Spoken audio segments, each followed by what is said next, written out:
আসসালামু আলাইকুম ভিউয়ার্স। তালের মৌসুমে তালের পিঠা হবে না তা কি হয়? ঠিক আছে, আজ আমি আপনাদের সামনে ঠিক মৌসুমি ছাড়াই আপনাদেরকে তালের পিঠে বানিয়ে দেখাবো। আজ আমি আপনাদের তৈরি করে দেখাবো তালের খুব সহজ এবং ভীষণ মজাদার একটি পিঠা রেসিপি। এই পিঠাটি বাইরে থেকে কিছুটা মুচমুচে আর ভিতর থেকে হবে একদম নরম তুলতুলে।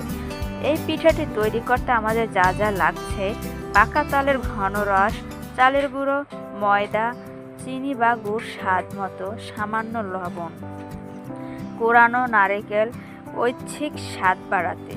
প্রথমে একটি বড় বলে তালের রস নিয়ে নিচ্ছি। এরপর নারিকেলের কোড়া এবং চিনি, লবণ স্বাদ মতো, চালের গুঁড়ো দিয়ে সুন্দর করে মাখিয়ে এরপর মাখাতে মাখাতে চালের গুঁড়ো এবং সমস্ত সব আইটেমগুলোকে একটু ডো করে নিয়ে 15 থেকে 20 মিনিটের মতো রেস্টে নেব। ডোটি একটু খুব শক্ত এবং পাতলা হলে হবে না, মিডিয়াম করতে হবে।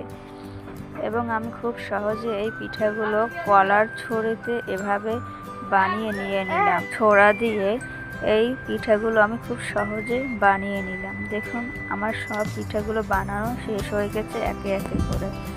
এরপর চুলার উপরে এই পিঠাগুলো সেদ্ধ করার জন্য একটি পাতিলে পানি গরম দিলাম এবং ভাপা পিঠার মতো ভাপসা করে এই পিঠাগুলো খুব সহজেই এইভাবে আমি উঠিয়ে নিলাম।